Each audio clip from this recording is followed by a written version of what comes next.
할렐루야. 2021년 4월 25일 주일 예배 함께 드리시겠습니다. 다 함께 찬양 드리시겠습니다. 우리 박수 치며 찬양 드리겠습니다. 마음에 가득한 의심을 깨치고 지극히 화평한 마음으로 찬송을 부르는 어린 양 예수의 그 피로 속죄함 얻었네. 속죄함 주 예수 내 죄를 속했네. 할렐루야 소리를 합하여 함께 찬송하세. 그 피로 속죄함 얻었네. 금이나 은같이 없어질 보배로 속죄함 받은 것 아니요.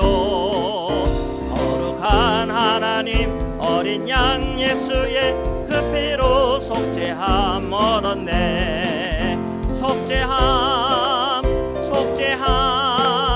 주 예수 내 죄를 속했네. 할렐루야 소리를 합하여 함께 찬송하세.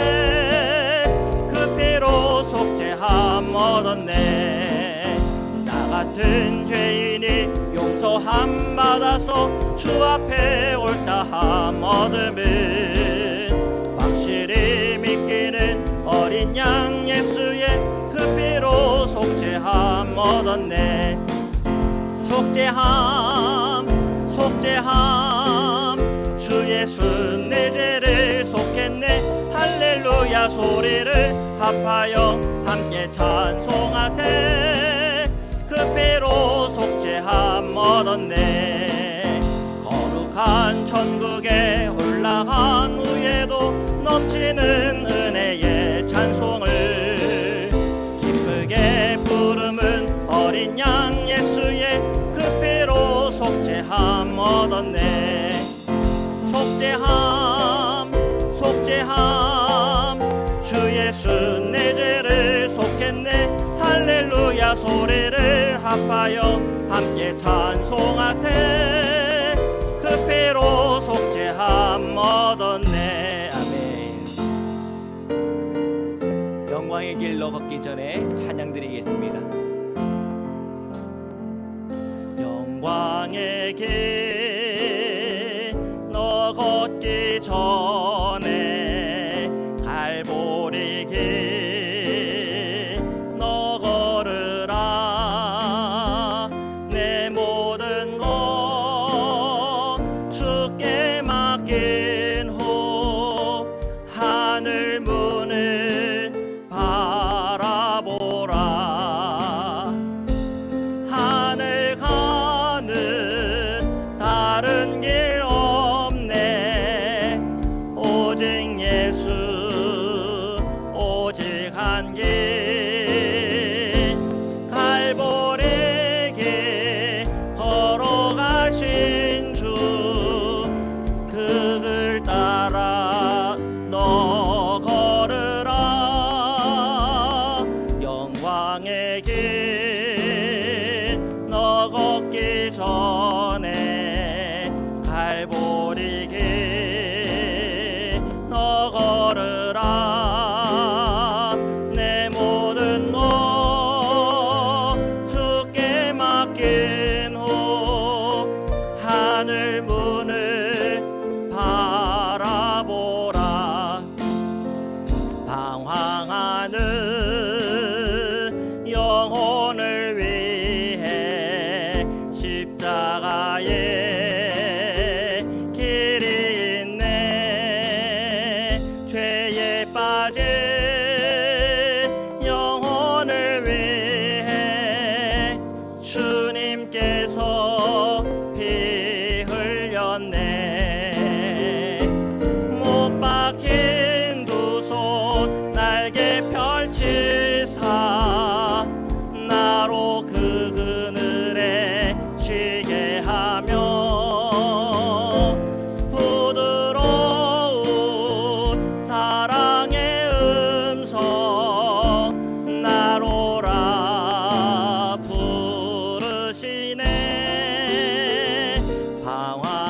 가는 영혼을 위해 십자가에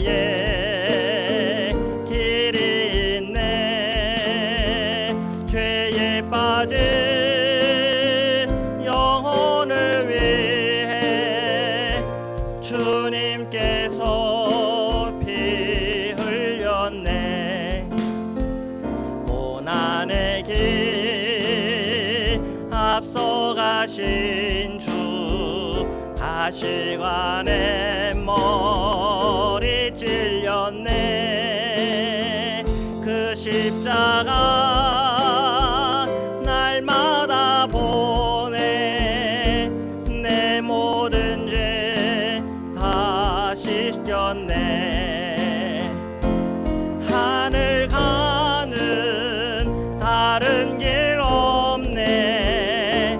다만 한 분 나의 예수, 부활의 주 말씀하시네. 갈보리 길로 걸으라. 고난의 길 앞서가신 주, 가시관에 머리 찔렸네. 그 십자가 날마다 보내. 내 모든 죄 다 씻겼네. 아멘.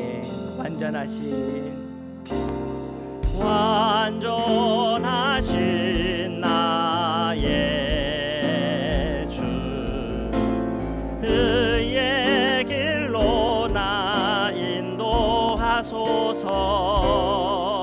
행하신 모든 일 주님의 영광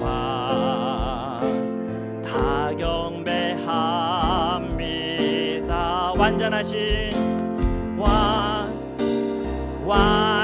완전하신 나의 주, 의의 길로 나 인도하소서.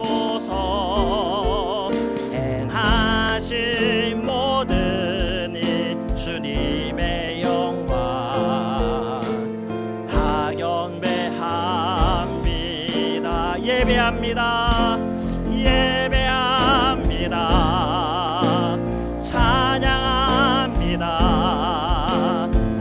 주님만 날 다스리소서. 예배합니다. 찬양합니다. 주님 홀로 높임 받도. 다시 한번 고백합시다. 예배합니다. 찬양합니다. 주님만 날 다스리소서. 예배합니다. 찬양합니다. 주님 홀로 높임 받으소서. 아멘. 우리 시간 조용한 기도 드리시겠습니다. 사랑해 주님 감사합니다. 오늘 저희들 함께 나와 주님을 예배하며 찬양합니다. 저희의 삶을 통틀어 주님을 높여드립니다. 오늘도 살아계신 예수 그리스도의 은혜와 임재가 우리 들어지는 모든 처소 위에 임하소서. 온라인을 통해 예배하는 우리 성도님들 위에 임하게 하소서. 오늘 예배당 안에서 예배하는 우리 모든 성도들의 심령 위에 임하소서. 하나님의 그 사랑과 은혜가 우리의 모든 심령 위에 임하여 오늘도 살아계신 하나님을 다 함께 예배하는 기쁨이 저에게 넘치게 하여 주옵소서. 주님 감사합니다. 아멘. 사도신경으로 저의 신앙을 고백드리시겠습니다. 전능하사 천지를 만드신 하나님 아버지를 내가 믿사오며 그 외아들 우리 주 예수 그리스도를 믿사오니 이는 성령으로 잉태하사 동정녀 마리아에게 나시고 본디오 빌라도에게 고난을 받으사 십자가에 못 박혀 죽으시고 장사한 지 사흘 만에 죽은 자 가운데서 다시 살아나시며 하늘에 오르사 전능하신 하나님 우편에 앉아 계시다가 저리로서 산자와 죽은 자를 심판하러 오시리라. 성령을 믿사오며 거룩한 공예와 성도가 서로 교통하는 것과 죄를 사하여 주시는 것과 몸이 다시 사는 것과 영원히 사는 것을 믿사옵나이다. 아멘.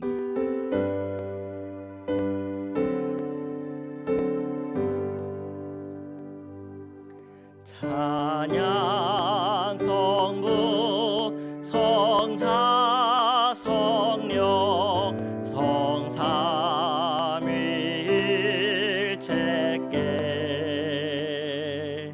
영원 무궁하게까지 영광을 돌리세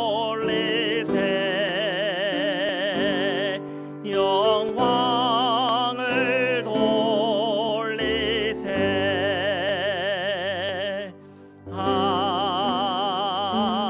아멘.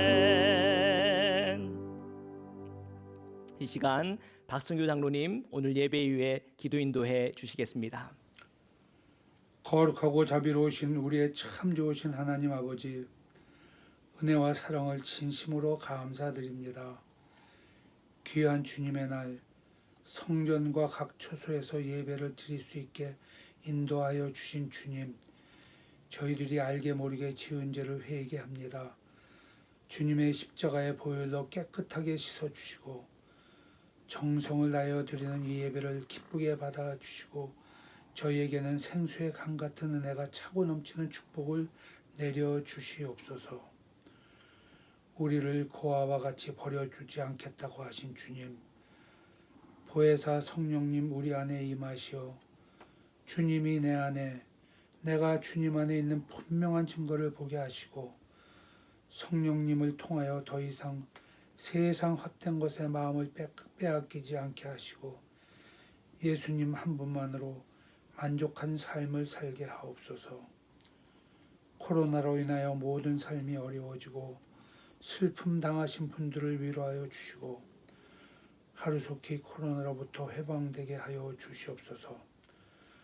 주님의 사랑 안에서 하나가 되게 하여 주시고 사랑이 넘치는 교회가 되게 하여 주시고 성도님들 가정에 주님이 호주가 되어 주셔서 생사 화복을 같이 하여 주시옵소서. 창고가 차고 넘치게 하여 주셔서 광야와 같은 세상에서 부족함이 없게 하여 주시고 아파 고생하시는 성도님들을 빨리 회복되게 하여 주시옵소서. 목사님에게 능력에 능력을 더하여 주셔서 말씀을 대언하실 때 한없는 은혜와 주님께 더욱더 가까이 가는 시간이 되게 하옵소서. 모든 말씀 우리 주 예수 그리스도 이름으로 감사 기도드렸습니다. 아멘. 아멘.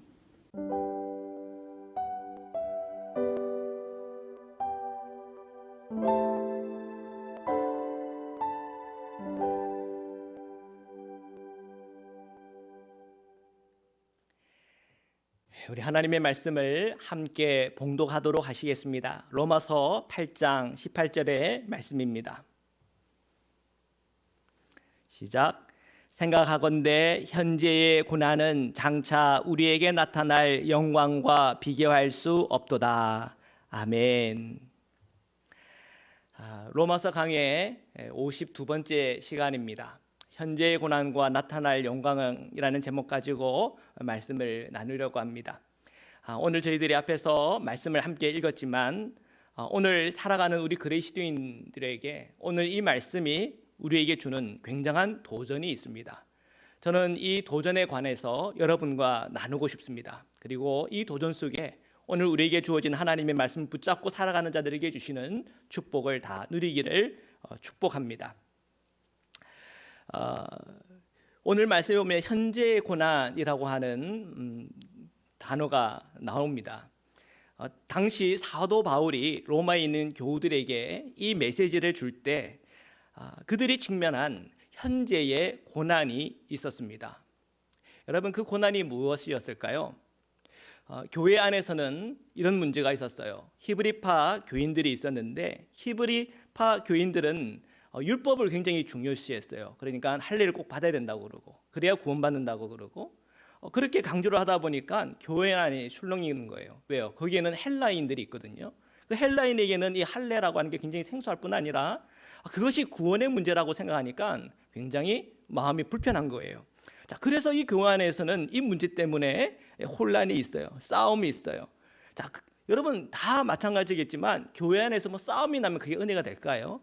그때 당시도 마찬가지예요. 그런 모습을 보면서 시험에 드는 성도들이 있는데, 자, 이러한 교회 안에서의 나타나는 이 현재의 고난 때문에 시험에 빠지는 사람들 얼마나 힘들었겠습니까? 자, 그런데 또 하나의 고난과 고통이 있어요. 외부적인 고난이에요. 지금 사도 바울이 목회하던 그 로마의 외부적인 고난이라고 한다면, 지금 교회 밖에서는 이 로마 세력이 굉장히 강성해요. 그리고 이 헬라인들이 봤을 때에 이 교회라고 하는 데가 그들은 좋게 보이지 않는 거예요. 왜요? 그들은 우상 숭배를 하잖아요. 그리스 신화 가운데 그런 신들을 막 섬기고 분양하고 막 제사를 드리잖아요. 기독교인들은 그것을 반대한단 말이에요. 자, 그러다 보니까 거기에 대해서도 어떤 갈등이 있어요. 외부적인 갈등이 있죠. 그러니까 밖에서도 갈등이 있고 안에서도 갈등이 있는 이런 상황 형편이에요. 작년이었죠. 한국에는 굉장히 큰 교회를 흔드는 외부적인 요인들이 두 가지가 있었어요. 첫째는 정치적인 요인으로서 교회가 보수적인 입장에서 우파 성향이 강한 그런 교회가 진보적이고 좌파적인 성향이 강한 이 정치적인 상황 속에서 갈등이 있었단 말이에요. 그래서 세상 사람들이 이 교회가 왜 이렇게 그 현 정부에 대해서 비판하고 이렇게 하냐는 것 때문에 젊은 사람들이 이 교회에 관하여 굉장히 불편한 시선을 가졌어요. 이를 통해서 교회가 굉장한 이 사회적인 비난을 받았던 그런 일들이 있었어요. 그러면 교회는 흔들릴 수밖에 없었죠. 뿐만 아니라 코로나19 사태로 인해 가지고 생겼던 문제예요. 이 바이러스가 신천지 집단에서부터 크게 확산되기 시작했는데, 처음에는 뭐 신천지는 우리 이단이라고 다 하니까 우리하고 상관없는 거다라고 얘기는 했지만, 일반 사람들은 뭐 신천지나 교회를 구분하지가 않는 거예요. 그래서 사람들이 계속 얘기하는 게 기독교가 문제다, 기독교가 문제다, 그렇게 되는 거예요. 그러다가 나중에 어떤 일이 생겼습니까? 정말 교회에서 시작되는 또 코로나가 터졌거든요. 그러니까 사람들이 계속 교회만 문제가 있다고 얘기를 하는 거예요. 그런데 그것도 어떻게 보면 굉장히 편향된 시선이었죠. 아무튼 이런 일들 때문에 정말 한국에 있는 교회는 외부적으로도 굉장히 흔들렸던 그런 모습들이 있어요. 내부적으로도 흔들리고 외부적으로도 흔들리는 교회 속에 성도들이 살아갈 때, 성도들은 그 안에서 뭘 느끼냐면 고난을 느껴요. 고통을 느껴요. 이 고난과 고통을 어떻게 보면 시험이라고도 할 수가 있겠죠. 교회 안에서 이런 시험이 드는 문제가 생길 때 여러분 어떻게 해야 되겠어요? 교회를 뛰쳐나가야 되겠습니까? 우리가 복음을 그냥 포기해야 됩니까? 믿음을 버려야 되는 겁니까? 사도 바울은 그렇지 않다는 거예요. 생각하건대 현재의 고난은 장차 우리에게 나타날 영광과 비교할 수 없다. 사도 바울은 우리에게 도전하고 있는 것입니다. 우리는 왜 자꾸 흔들리는 걸까요? 교회 안에서 문제가 생겨도 흔들리고 외부에서 어떤 시련과 어려움이 와도 흔들리고, 자, 그거는 우리가 말씀에 정확하게 서 있지 못하기 때문입니다. 다시 한번 저와 여러분 함께 한번 읽어보겠습니다. 자, 생각하건대부터 시작이 되는데요. 함께 읽겠습니다. 시작. 생각하건대 현재의 고난은 장차 우리에게 나타날 영광과 비교할 수 없도다. 아멘. 지금 원안에 그림이 하나 있는데 한 사람이 지금 머리를 끌적거리고 있고 오른쪽 왼쪽 어디로 가야 되나 하는 그런 고민하고 있어요. 근데 한쪽 길을 보니까 구름이 껴 있고 번개가 치고 있어요. 자, 이 사도 바울의 이 말씀을 깊이 보면 여기 안에는 두 가지 옵션이 있어요.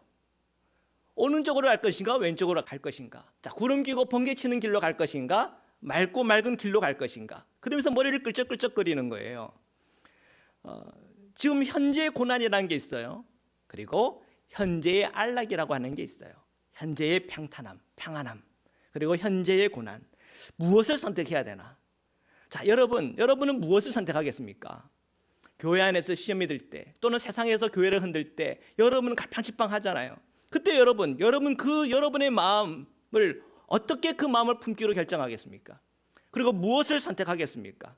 흔들린다고 교회 나가겠습니까? 흔들린다고 예수님을 버리겠습니까? 그렇지 않다는 거예요. 사도 바울은 뭐라고 얘기하냐면 장차 우리에게 나타날 무언가가 있다는 거예요. 장차 우리에게 나타날 무언가가 있는데 그 무언가가 뭐라고 사도 바울은 말하나요? 영광이라고 얘기해요. 장차 우리에게 나타날 그 무언가가 있는데 그건 영광이야. 그 영광과 비교해 보니까 현재의 이 고난 속에서 그것을 인내하고 돌파해야 돼. 주님의 십자가를 붙잡고 그 생명을 붙잡고 돌파해야 되는 것이지, 그것을 피하고 그것을 부정하고 그것을 그냥 힘들다고 그냥 관두고 평탄하고 편안한 길로, 내 마음 편한 길로 선택하며 가라고 말하고 있지 않은 거예요. 그 고난을 직면하라는 거예요. 자, 이러한 신앙의 결정을 하기 위해서는 오늘 우리에게 영적인 눈이 필요하고 그리고 기준이 필요합니다. 사도 바울의 기준은 뭡니까? 사도 바울의 기준은 처음부터 끝까지 예수 그리스도께 온전히 초점을 맞추고 있는 거예요. 어떻게 사도 바울은 그러한 기준이 생긴 거예요? 그가 다메섹 도상에서 예수님을 뜨겁게 만난 이후에 그는 거기서 완전 결론이 난 거예요. 예수님이 나의 기준이야. 예수님의 십자가 그리고 예수님의 부활, 이게 나의 기준이야. 십자가는 현재의 고난이요, 부활은 장차 나타날 영광이야. 이것이 그대로 교회 안에서, 교회 생활 속에서 적용이 되는 거예요. 교회 안에서 힘드는 일, 어려운 일들, 시험 드는 일이 있어요. 이거 십자가구나. 사흘만 견디자, 40일만 견디자, 7년만 견디자. 그러면 뭐가 와요? 영광이 올 거야. 그러면서 그 현재의 고난 안에서 그것을 선택하고 부딪히면서 나가는 거예요. 그것이 신앙의 기준이기 때문에 이 현재의 고난에 관해서 그것을 선택하는 그것을 기쁘게 생각한 거예요. 흔들림 없이 그 길로 가기로 결정하는 거예요. 물론 그 길을 걸어가는 것은 힘들고 어려운 일이에요. 그러나 그 길로 갔어요. 사도 바울을 보십시오. 그는 옥중에 있었을 때에도 찬송했어요. 돌에 맞고 핍박을 당하고 그걸 자랑으로 여겼어요. 몸의 흔적을 봐라, 그리스도의 흔적이다. 그렇게 그는 고백하며 살았어요. 그는 십자가가 고난이고 어려움이지만 이것은 다 예수 그리스도의 흔적이야. 그렇게 믿고 고백하며 그 영광을 향하여 나가는 이 사도 바울의 모습이 있고요. 그 삶 속에서 녹아진 메시지가 있는 거예요. 생각하는데 현재의 고난은 장차 우리에게 나타날 영광과 비교할 수 없다. 그에게는 복음이 기준이에요. 복음이 기준이니까 이렇게 말할 수 있는 거예요. 현재의 고난 나 선택할 거야. 나 그거 돌파할 거야. 나 그것 때문에 피하지 않을 거야. 그렇게 결정할 수 있는 겁니다. 여러분, 우리 성도님들은 이상하죠? 공짜를 참 좋아해요. 구원도 공짜, 은혜도 공짜, 천국 가는 것도 공짜, 축복받는 것도 공짜. 그러니까 공짜만 하다 보니까 우리가 우리는 그 믿음과 은혜를 강조하는 교회는 사람들이 막 몰려가고 거기에 환호하고 행복해하고 좋아해요. 그런 면도 있어요. 우리 복음 안에서는 우리를 자유케 하는, 우리로 하여금 그 공짜라고 하는 것에 대한 기쁨과 감사가 넘치는 그런 부분도 있어요. 그러나 그것만 있는 게 아니에요. 주님의 이 말씀을 통해서 우리에게 부활을 얘기하고 있지만 부활만 있는 게 아니에요. 부활 앞에는 뭐가 있는 거예요? 십자가가 있는 거예요. 예수님의 이 골고다 언덕에 가는 그 십자가를 지고 가는 그 주님의 모습이 있는 거예요. 겟세마네 동산에서 땀이 피가 되도록 기도하는 예수님의 모습도 있는 거예요. 정직과 성결과 거룩과 예수님과 닮은 삶, 24시간 365일 예수님과 동행하는 삶, 성도로서 하나님 앞에 드릴 것을 드리고 주일을 성수하고 예배를 준수하고 시간을 정해서 기도하고 하나님 말씀을 묵상하고 큐티하는 그 모든 것, 성결과 거룩을 하여 나가는 그런 책임과 의무, 그것도 우리에게는 있는 거예요. 그거를 부정할 수가 없는 거예요. 그걸 얘기하면 목사님 너무 교회가 율법적으로 되지 않는가요? 목사님 은혜 떨어지는 거 아닌가요? 아니라는 거예요. 공짜 거기만 우리가 매여 있으면 안 돼요. 이 공짜에는 하나님의 은혜가 있는 거 아니에요. 그 은혜는 우리를 어떻게 이끌어가는 거예요? 그 은혜는 우리로 십자가로 걸어갈 수 있는 힘과 능력 주는 것이요, 그 은혜는 우리로 하여금 기도의 삶으로 살아갈 수 있게 하는 것이요, 그 은혜는 주님과 360일 24시간 동행할 수 있도록 우리를 견인해 주는 것이에요. 이것은 함께 작동하는 것이지 따로 노는 게 아니에요. 그래서 우리 성도님들은 정말 은혜의 복음과 함께 십자가의 복음에 대해서도 함께 눈이 열려야 하는 것입니다. 우리가 설교를 듣는데 너무 한쪽으로만 들으면 안 돼요. 여러분, 성경을 펼쳐서 읽어보십시오. 그 성경을 통해서 이 성경이 우리에게 뭐라고 말하는지를 들으세요. 우리가 너무 목회자의 설교만 듣다 보면은 우리의 생각과 우리의 마음이 편향될 수도 있어요. 한쪽만 강조할 수가 있어요. 그러나 이 복음이라고 하는 것은 한쪽만 강조되어서는 안 돼요. 복음이라고 하는 것은 완전해야 돼요. 반쪽짜리 복음을 추구하는 것은 오늘 우리의 성도의 삶을 무너뜨리고 또 우리를 시험에 빠지며 그 시험에서 나오지 못하게 하는 것입니다. 우리의 기준은 어디에 있습니까? 예수 그리스도께 있는 거예요. 우리의 신앙의 기준은 어디에 있습니까? 목회자의 편향된 성경에 대한 태도가 아니가, 그런 생각이 우리를 흔드는, 우리를 이끌어가는 것이 아니라 하나님의 그 말씀 안에서 균형 잡힌 시각을 가지고 모든 것을 볼 수 있는 눈이 열려야 되는 거예요. 저도 그 노력을 해요. 밸런스를 맞추기 위해서. 근데 우리도 노력해야 돼요. 어떤 노력요? 하나님의 말씀을 정말로 차근차근 읽어보는 거예요. 마태복음도 읽어보고 요한복음도 읽어보고 누가복음도 읽어보고 사도행전도 읽어보고 바울의 서신서도 읽어보고 촘촘히 읽어보는 거예요. 그래서 성경은 전체적으로 무엇을 얘기하는지를 우리가 알아야 돼요. 그래야 우리가 편향되지 않아요. 아, 성경이 우리에게 이렇게 말씀하는 것이구나. 성경은 우리에게 뭐라고 말해요? 사랑만 얘기합니까? 아니요, 정의도 얘기해요.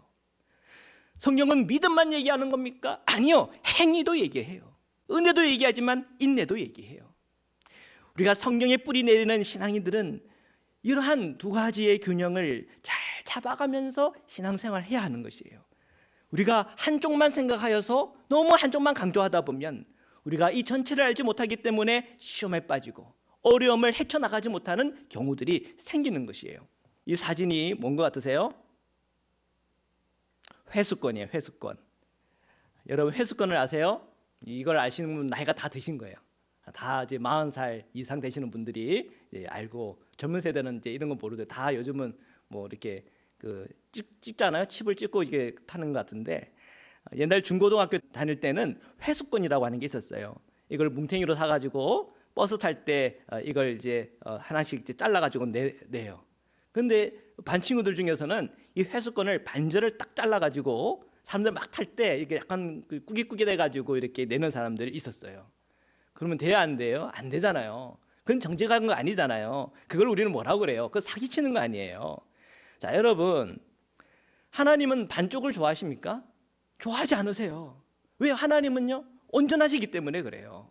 이 온전함에 관해서 성경의 구절들이 있는데 고린도서 13장 10절을 우리 함께 읽겠습니다.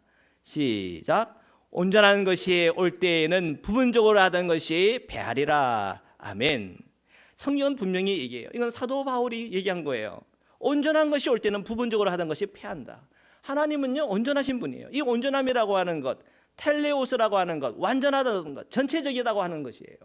우리의 복음에 대해서 이해하는 것, 십자가만 얘기하는 것도 아니에요. 부활만 얘기하는 것도 아니에요. 십자가가 부활이 합쳐서 완전한 복음이 되는 것이에요. 우리는 그것에 대하여 분명히 눈을 열어야 돼요. 예수님께서 십자가에 못 박혔으니까 끝났다. 아니에요. 나도 그 십자가에서 죽어야 되는 거예요. 복음이라고 하는 것은 완전해야 돼요. 온전해야 돼요. 왜요? 하나님이 온전하시니까. 마태복음 5장 48절인데 우리 함께 읽겠습니다. 시작. 그러므로 하늘에 계신 너희 아버지의 온전하신 것 같이 너희도 온전하라. 아멘. 네, 하나님께서 우리에게 원하시는 게 뭐예요? 반쪽요? 아니요. 그러면 99%요? 아니요. 주님은요, 우리에게 100%를 원하는 거예요. 온전하기를 원하시는 거예요. 성경은요, 곳곳에 다 이러한 구절들이 있어요. 특별히 여기에 온전하심이라고 하는 텔레오스는 문맥상 구약 성경의 탐임이라고 하는 완전, 흠이 없음이라고 하는 그것을 번역한 거예요. 그러니까 지금 이 온전하심이라고 하는 이 내용은 너희들 하나님의 그 온전하심 같이 너희도 흠 없어야 돼, 완전해야 돼 라고 도전하는 거예요. 이것이 율법주의다, 그렇게 할 수 없는 거예요. 하나님의 은혜는 우리로 그렇게 이끌어가요. 신명기 32장 4절인데요, 우리 함께 읽겠습니다. 시작. 그는 반석이시니 그가 하신 일이 완전하고 그의 모든 길이 정의롭고 진실하고 거짓이 없으신 하나님이시니 공의로우시고 바르시도다. 아멘. 자, 신명기의 말씀이에요. 신명기에 뭐라고 그랬어요? 하나님 어떤 분이에요? 하나님이 하신 일이 어때요? 다 완전하다요. 담임, 똑같은 단어예요. 완전하다, 흠이 없다는 거예요. 주님께서 제물을 드릴 때 그 주님께 바쳐지는 제물은 어때야 돼요? 담임, 흠 없는 제물이어야 해요. 그 맥락이 같은 거예요. 하나님이 흠이 없기 때문에 드리는 제물도 흠이 없어야 된다라고 얘기해요. 주님께서 우리의 영혼을 받으실 때 우리도 흠이 없어야죠. 첫 번째는 예수님의 십자가의 보혈의 피로 말미암아 흠 있는 내가 흠이 없다 함을 칭함을 받은 거예요. 그게 칭의 아니겠습니까?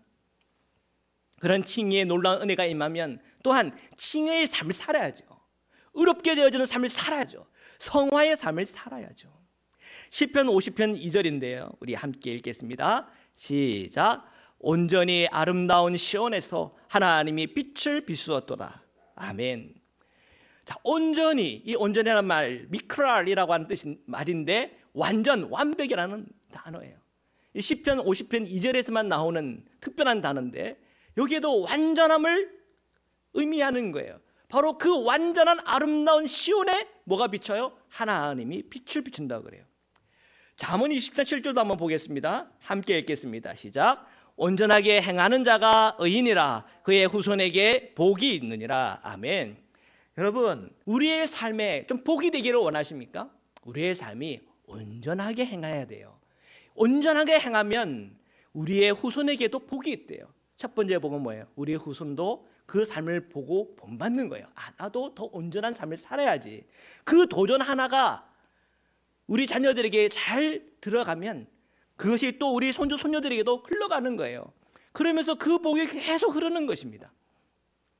우리가 하나님의 그 온전하심, 그 온전하심에 관하여 우리가 깊이 묵상하고 거기 앞에 내가 죄됨을 깨닫고 예수님의 십자가의 보혈의 힘을 입고 거기서 머무는 것이 아니라 거룩과 성결의 삶을 향하여 나아가야 함을 우리는 기억해야 하는 것이에요.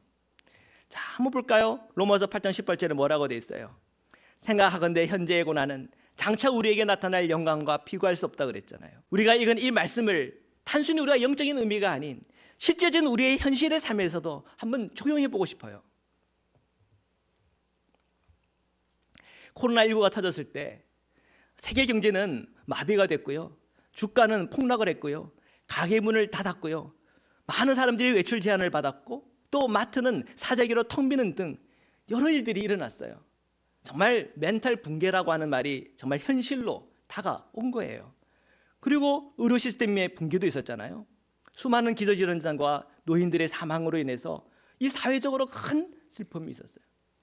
자, 그런데 이러한 현실적인 고난과 고통 속에서 그냥 슬퍼하고 한탄하고 그냥 누군가 비난만 하고 거기에만 우리가 머물러 있는 사람들은 정말 그 안에서 그냥 슬프기만 하고 우울하기만 한 거예요.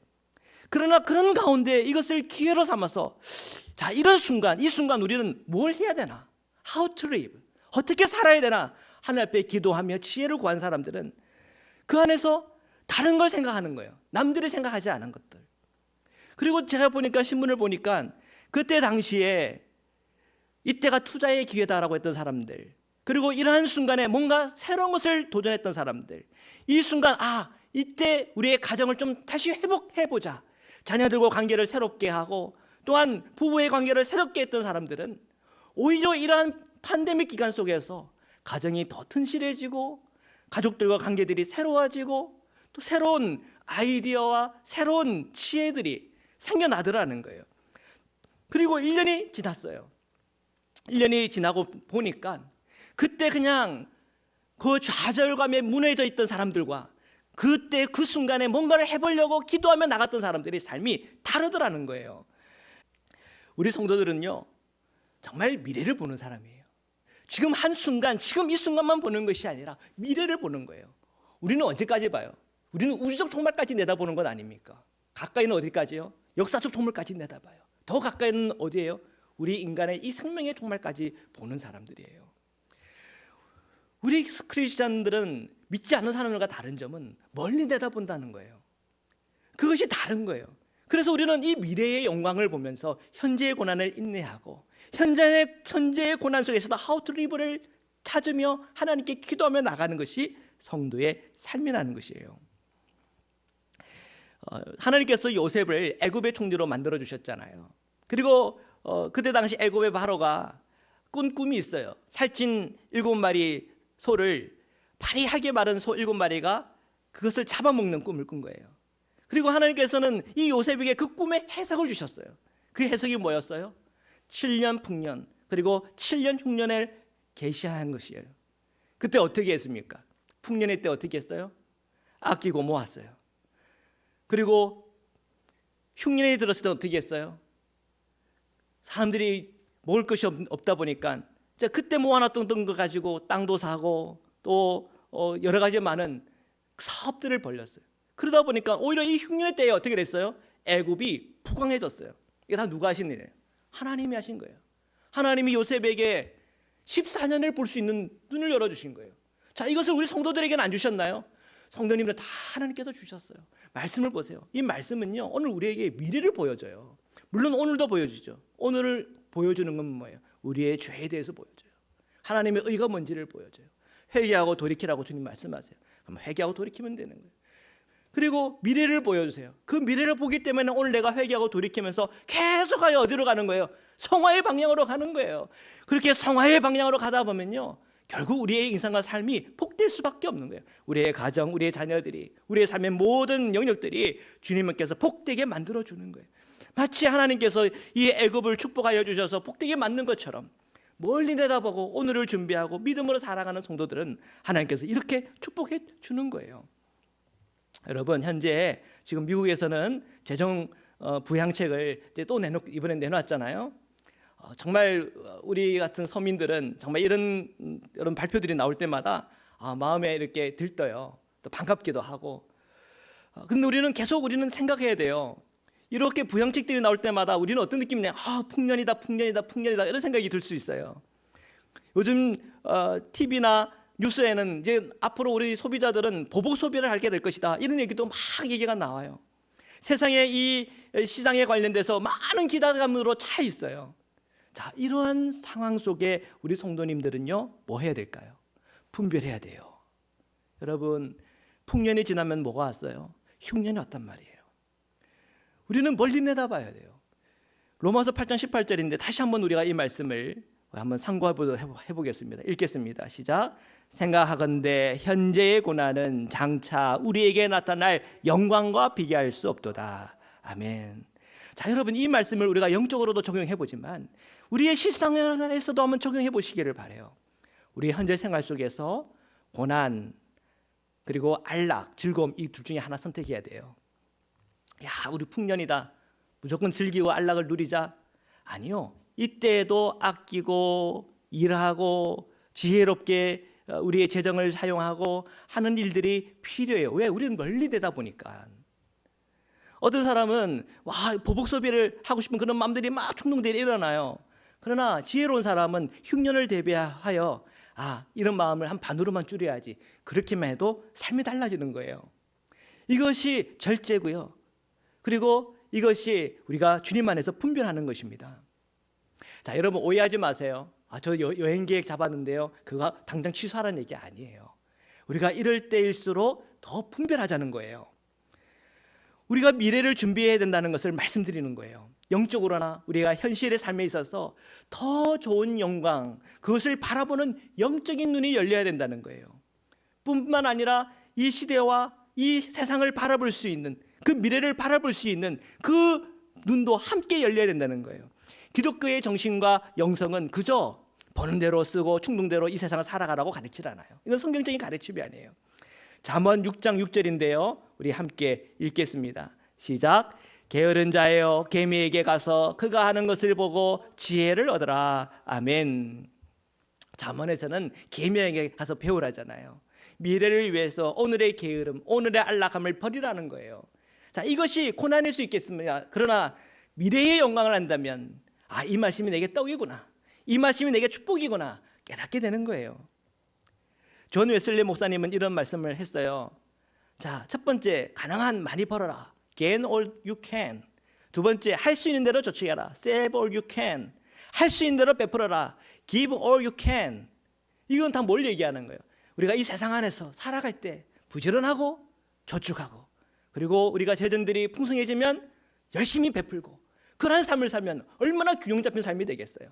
우리가 성령 안에서 충만할 뿐 아니라 이 땅 가운데서 우리가 베풀며 살아가는 그 모습, 얼마나 그것이 복이 돼요. 사실 오늘 이 미국에 축복받은 것이 바로 이런 것 때문에 아니에요. 십자가의 복음도 있고 또 이러한 지혜가 있는 거예요. 이런 해안이 있는 거예요. 멀리 내다보고 오늘을 살아가는 거예요. 그리고 그렇게 부를 축적했을 때 그것을 부자들이 혼자 그것을 가지고 혼자 먹고 살아가는 것이 아니라 그것을 베풀다 보니까 이 미국이 부유해지는 거 아닙니까? 사랑하는 성도 여러분, 오늘 우리에게는 균형 감각이 필요해요. 이러한 영적인 균형 감각 속에서 우리 성도들의 삶이 부유하고 풍요로울 수가 있고, 또한 영적인 삶에 있어서도 놀랍게 우리를 성숙하게 만들어 주는 것입니다. 자, 우리가 이제 날씨도 풀리고 있어요. 그리고 이제 팬데믹 이 상황에서 점점 이제 미국은 벗어나고 있는 것 같아요. 규제들이 풀리다 보니까 우리에게는 정말 기쁨과 감사가 이렇게 넘쳐 오르는 것 같아요. 그러나 이럴 때일수록 오늘 우리 하나님께서 오늘 여러분에게, 그리고 이 세상을 향하여 어떤 메시지를 주고 계신가, 우리가 귀를 기울여 들어봐야 돼요. 오늘 우리에게 주신 말씀은 뭐예요? 생각하건대 현재의 고난은 장차 우리에게 나타날 영광과 비교할 수 없다 그랬어요. 여러분, 우리가 쉬운 길만 가서는 안 돼요. 어려운 길을 갈 수 있어야 돼요. 항상 쉬운 결정만 하면 안 돼요. 때로는 어려운 결정도 할 수가 있어야 돼요. 그렇게 할 수 있는 근거는 어디에 있어요? 우리에게 나타날 그 무엇에 대해서 알아야 돼요. 그 미래예요. 복음은 우리에게 분명히 말해요. 영광이 있다. 그래서 여러분의 가정에서 자녀들 양육할 때 힘들고 어려운 그 순간에 여러분 좌절하고 넘어지지 마세요. 더 기도하고 더 축복해주고 용서하고 사랑해주고. 사랑하는 거 힘들어요. 그러나 사랑하는 거예요. 원수도 사랑하라 그랬잖아요. 사랑하는 거예요. 끌어안는 거예요. 이것이 축복인 거 아닙니까? 자, 오늘 우리 현실적인 삶에도 그래요. 여러 많은 우리에게 좋은 것을 선택할 수 있는 기회들이 있지만 그 안에서도 분별하는 가운데 어려운 결정을 하십시오. 더 저축하십시오. 더 열심히 일하십시오. 그리고 더 열심히 베푸십시오. 자, 그런 것 속에 하나님은 오늘 우리 성도들에게 주시는 축복이 분명히 있습니다.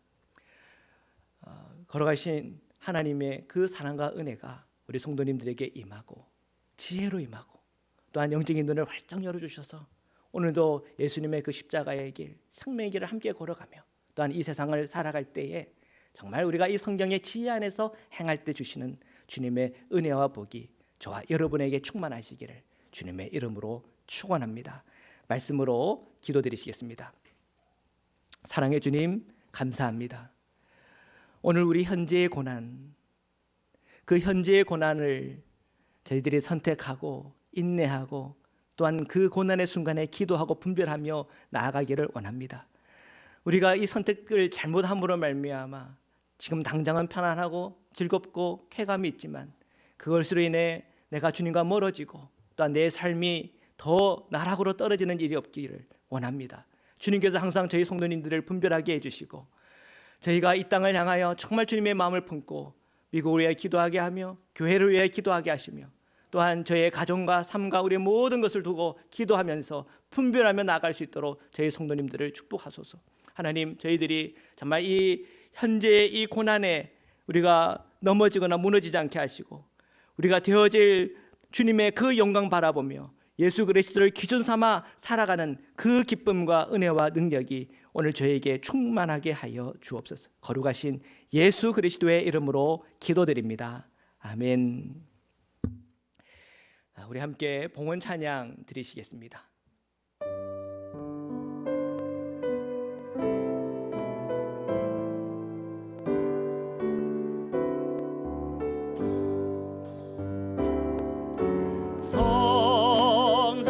성자의 괴한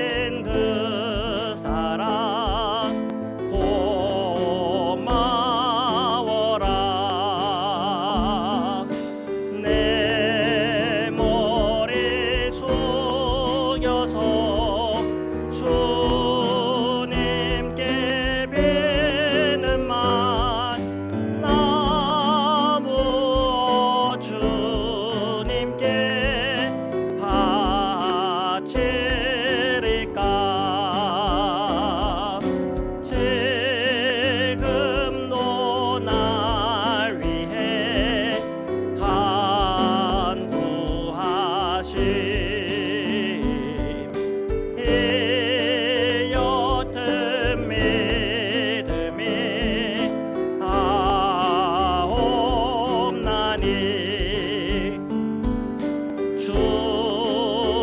주님의 참 사랑 고맙고 놀라워 찬송과 기도를 쉬지 않네. 주님의 십자가 나도 지고 신실한 믿음과 마음으로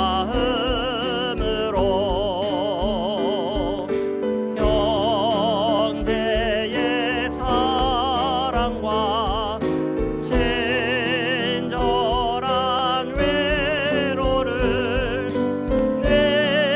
내게나 베풀게 하옵소서. 만 가지 은혜를 받았으니 내 평생 슬프나 즐거우나 이 몸을 온전히 주님께 바쳐서 주님만 위하여 늘 살겠네.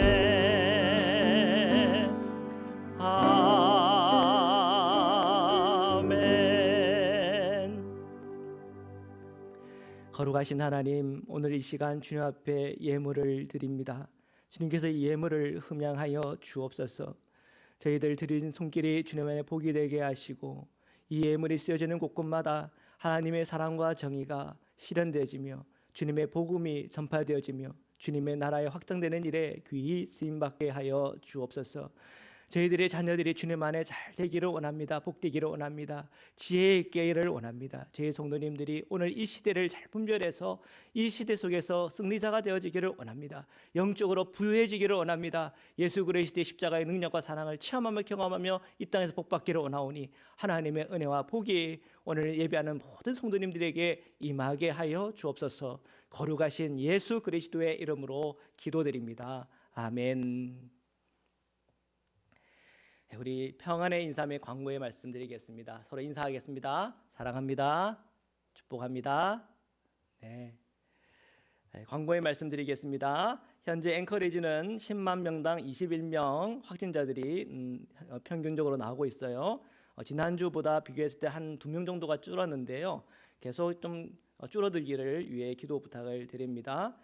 계속 저희가 주일날 이제 건물에서 소수의 인원이지만 예배를 드리고 있고요. 또 비대면으로 온라인으로 예배 드리고 있어요. 각 예배 조소들이 주님 안에 복되기를 바랍니다. 새벽 기도회, 수요 예배, 금요 중보는 계속 우리가 비대면으로 하고 있는데요. 계속 여러분 그 예배의 자리, 기도의 자리를 잘 지켜서 이 시대를 분별하고 우리가 기도로 다 돌파하는 복이 있기를 바랍니다. 헌금 안내입니다. 우편 또는 각자 교회 방문을 통해 헌금하시기를 바랍니다. 헌금 집기는 지난 월요일부터 오늘까지 드린 것을 집계하여 다음 주 주보에 싣습니다. 우리 공동체 기도 함께 드리시겠습니다. 저희를 세상에서 부르셔서 주님의 백성 삼으시니 감사합니다. 이제 세상에 파송된 예수님의 제자로 살게 하소서. 하나님을 기쁘게 찬양하는 예배자, 이웃을 열심히 전도하는 복음의 증인, 아낌없이 사랑을 실천하는 봉사자, 한몸된 교제를 나누는 건강한 지체, 늘 주님과 동행하는 성숙한 성도가 되기 원합니다. 그리하여 저희가 성령 충만한 예수 생명 공동체로서 주님께 영광 돌리게 하옵소서. 아멘. 우리 박수치며 결단의 찬양 드리겠습니다. 일체 사자들이여 어서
믿고 힘을 다해 복음의 빛 비춰라 빛의 사자들이여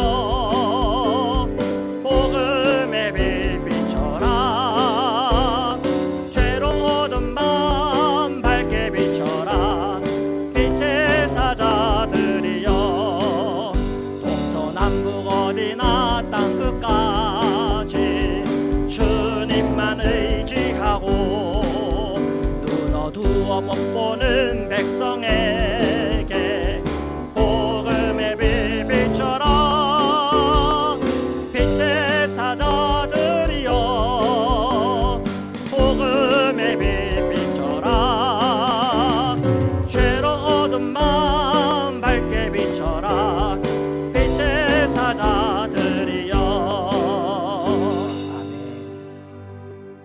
이제는 우리를 구원하시고 영원한 생명의 문을 열어주신 우리 주 예수 그리스도의 한량없는 은혜와 우리를 사랑하시되 끝까지 사랑하시는 하나님의 사랑과 이 땅 가운데 살아갈 때 늘 우리에게 하늘의 지혜를 허락해 주시는 성령의 교제 교통하심이 오늘 예배하는 사랑하는 모든 성도님들과 자녀들 위해 지금부터 영원토록 함께하기를 간절히 축원하옵나이다. 아멘.